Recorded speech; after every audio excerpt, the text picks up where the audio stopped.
जय मसीह की। मैं परमेश्वर का धन्यवाद करता हूँ आज सवेरे के समय में वचन बांटने के लिए अवसर दिया।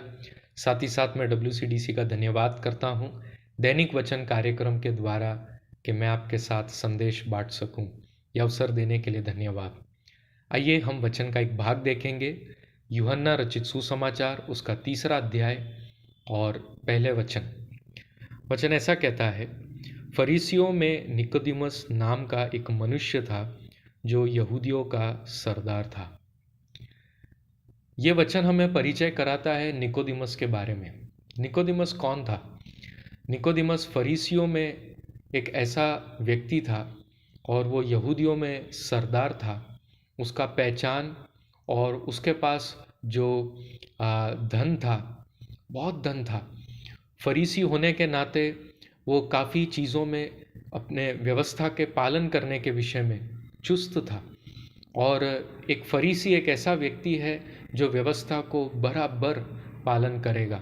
वो सबत का पालन करेगा, दान दशमांश में पालन करेगा, दान कर्म करने में हमेशा आगे रहेगा। और इतना ही नहीं, जितने भी व्यवस्था के दिए हुए 613 नियम हैं उन सबको पालन करने में आगे रहता है। एक फरीसी पंथ के अंदर प्रवेश करना किसी भी व्यक्ति के लिए इतना आसान नहीं है। उसे काफ़ी जांच पड़ताल के मध्य में से होकर जाना पड़ता है और उसके बाद ही वो फरीसी बन सकता है। और फरीसी लोग ऐसे लोग थे जो यहूदियों में इतने कट्टर थे व्यवस्था का पालन करने में। यदि यहूदियों को पूछा जाए कि कौन स्वर्ग में जाएगा तो वे ज़रूर कहेंगे कि फरीसी है जो सबसे पहले स्वर्ग में पहुंचेगा, क्योंकि उनका जीवन बाहरी रूप से ये सारी बातों को प्रकट कर कर दिखाता था कि जैसे कि वो व्यवस्था का पालन कर रहे हैं और ईश्वर के एकदम नज़दीक है। और निकोदिमस यहूदियों में सरदार, फरीसियों के पंथ में, इतना ही नहीं महासभा का एक व्यक्ति। आगे के अध्यायों में उसका परिचय दिया गया है। और निकोदिमस वो यीशु के पास मिलने के लिए आया इस अध्याय में। और वो यीशु से इस प्रकार कहता है, हे रब्बी, हम जानते हैं कि तू परमेश्वर की ओर से गुरु होकर आया है, क्योंकि कोई इन चिन्हों को जो तू दिखाता है यदि परमेश्वर उसके साथ न हो तो नहीं दिखा सकता। एक ऐसा व्यक्ति जो यीशु को देखता हुआ आ रहा है, यीशु के चमत्कारों को देख रहा है, जांच रहा है, और जांचने के बाद वो इस परिणाम पर पहुंचा कि यीशु जो है परमेश्वर की ओर से आया है। ये सब बातें कहने के बावजूद भी यीशु उससे कहते हैं, यीशु ने उसको उत्तर दिया, मैं तुझसे सच सच कहता हूँ, यदि कोई नए सिरे से न जन्मे तो परमेश्वर का राज्य देख नहीं सकता। ये 3 वचन में दिया है। और 5वें वचन में भी लिखा है, मैं तुझसे सच सच कहता हूँ, जब तक कोई मनुष्य जल और आत्मा से न जन्मे तो वह परमेश्वर के राज्य में प्रवेश नहीं कर सकता। प्रभु यीशु के ये 2 बातें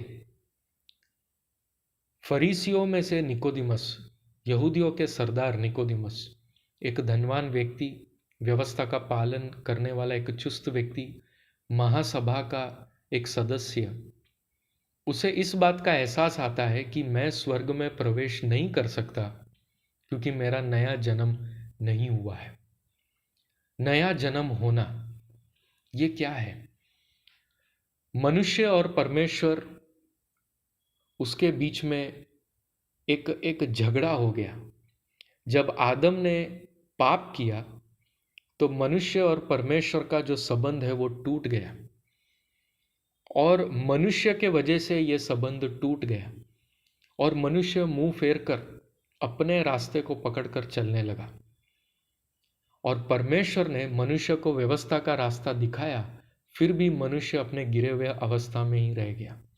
वो धार्मिकता को प्राप्त नहीं कर सकता और परमेश्वर के संपर्क में आना भी नहीं चाहता और आ भी नहीं पा रहा है। और अपने रीति रिवाजों से वो परमेश्वर को सोचता है कि वो परमेश्वर को प्रसन्न कर रहा है। लेकिन हम बाइबल में देखते हैं परमेश्वर ने अपने पुत्र यीशु मसीह के द्वारा मनुष्य के साथ मेल मिलाप करने के लिए खुद एक कदम उठाया, अपने बेटे का बलिदान किया और मनुष्य के साथ मित्रता करने के लिए वो सामने से आया। मनुष्य इसमें इच्छुक नहीं था, लेकिन परमेश्वर ने ये सब कुछ कर दिया। ये सारा कार्य जो है परमेश्वर की ओर से, परमेश्वर के द्वारा, और परमेश्वर ने ये सब कुछ किया ताकि मनुष्य परमेश्वर के संबंध में आ जाए। इसमें मनुष्य का कोई हाथ नहीं, या मनुष्य का इसमें कोई कर्म या कार्य नहीं, केवल इतना है कि विश्वास करके और परमेश्वर के साथ मेल मिलाप कर ले। ये नया जन्म भी जो है परमेश्वर ही दिलाता है। मनुष्य को विश्वास करना और पवित्र आत्मा को पाना, जैसे ही वो विश्वास करता है परमेश्वर उसे पवित्र आत्मा का दान देता और एक नया जन्म वो प्राप्त करता है।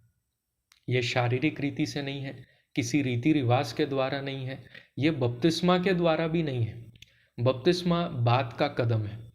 सबसे पहला नया जन्म होना है और उसके बाद बपतिस्मा का निर्णय लेना है।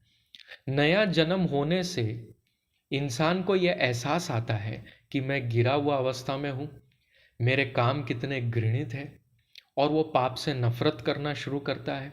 और वो परमेश्वर के बारे में जो विचार धारणाएं रखता था पहले, जो गलत थे, उसे बदलकर अब वचन के द्वारा, यीशु मसीह के द्वारा सही विचार धारणा रखना शुरू करता है।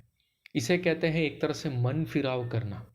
मनुष्य मन फिराकर और परमेश्वर के मार्ग को स्वीकार करता है और प्रभु यीशु के व्यक्तित्व को, उसके जीवन को देखकर वैसा ही जीवन जीने की इच्छा रखता और दिन प्रतिदिन समर्पित होकर पवित्र आत्मा से मदद मांगता। ये नया जन्म, ये स्वर्ग के राज्य को देखने या परमेश्वर के राज्य को देखने और उसमें प्रवेश करने में मदद करता है। हमारा ये पृथ्वी का जन्म, हमारा ये पृथ्वी का जीवन हमें इस पृथ्वी में रहने में मदद करता है, लेकिन परमेश्वर के राज्य में प्रवेश करने के लिए नए सिरे से जन्म लेना ज़रूरी है। और प्रभु यीशु इसकी ज़रूरत निकोदिमस को बता रहे हैं कि निकोदिमस, चाहे जो भी ओहदा या पदवी या जो कुछ भी तुम्हारे पास है, ये तुम्हें स्वर्ग में नहीं ले जा सकता। इतना ही नहीं, तुमने कई सारे चमत्कारों को देखा जो यीशु ने किया, यीशु के बारे में कुछ नॉलेज तुम्हारे पास है, लेकिन ये भी तुम्हें स्वर्ग में ले जा सकता नहीं जब तक कि तुम्हारा नया जन्म ना हो।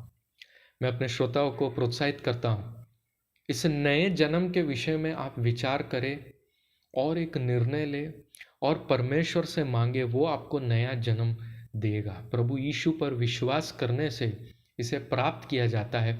और इसके चिन्ह क्या है? क्या आपने नया जन्म पाया है? इसको आप कैसे जान सकते हैं? तो देखना आपके अंदर का परिवर्तन, कि सबसे पहले अपनी गलतियों को पहचानना, बाइबल के द्वारा, संदेशों के द्वारा, वचन के द्वारा, प्रभु की आत्मा के द्वारा, और अब उन पाप के कामों को घृणित कर कर उनसे घृणा कर कर उन्हें त्याग देना और प्रभु यीशु के पीछे चलने का मार्ग लेना। अपने आप का त्याग कर कर प्रभु यीशु के पीछे अपना क्रूस उठाकर चलना और परमेश्वर के बारे में सही विचार रखना। परमेश्वर के बारे में जो कुछ अब तक जानते थे, उन बातों से सही विचार बाइबल के द्वारा पहचानना। ये नए जन्म के बारे में हमें बताता है कि हाँ, मैंने नया जन्म पाया है। पवित्र आत्मा आपके अंदर बातचीत करना शुरू करता है। आप जान लेते हैं कि हाँ, पवित्र आत्मा मेरे अंदर आ गया है और मुझे बता रहा है। और पवित्र आत्मा आपके अंदर प्यार डाल देता है, वो प्रेम परमेश्वर का डाल देता है, जिससे आप दूसरों को भी प्रेम कर पाते थे। पहले आप किसी व्यक्ति से नफरत करते थे, दुश्मनों से नफरत करते थे, लेकिन परमेश्वर का प्रेम जब आपके अंदर आ गया, ये नए जन्म के वजह से, नए सिरे से जन्म लेने के वजह से आपके अंदर दूसरों के लिए प्रेम उत्पन्न होना शुरू हो गया, जो कि पहले असंभव था, लेकिन अब ये नए जन्म के द्वारा हुआ। ये सब बातें आपको बताती है कि प्रभु यीशु में नया जन्म हुआ है, आपने उद्धार पाया है और अब आप यीशु के पीछे चलते जाएं, उसके मार्ग को स्वीकार करें। आइए हम प्रार्थना करें। मैं विश्वास करता हूँ इस वचन के द्वारा प्रभु की आत्मा ने आपसे बात किया और आपको मार्गदर्शन दिया, आपको आगे क्या करना है। हम प्रार्थना करें। स्वर्गीय पिता परमेश्वर, हम आपका धन्यवाद करते हैं इस समय के लिए, आपके नाम को याद करने के लिए अवसर दिया, वचन के द्वारा हमसे बातचीत करने के लिए धन्यवाद। हम प्रार्थना करते हैं हमारे श्रोताओं के लिए।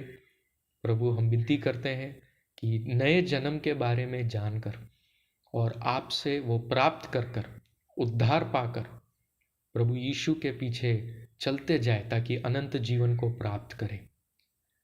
धन्यवाद प्रभु। आज के दिन में जिन लोगों का जन्मदिन है और जिनका विवाह का सालगिरह है, उन्हें आप आशीषित करें। और हमारे देश के लिए हम प्रार्थना करते हैं, उसे अनुग्रहित करें। हमारे देश में लोग प्रभु यीशु के बारे में जानें और आपके पीछे चलने पाए। हमारे प्रभु यीशु के नाम से आमीन। प्रभु आप सबको आशीषित करे। जय मसीह की।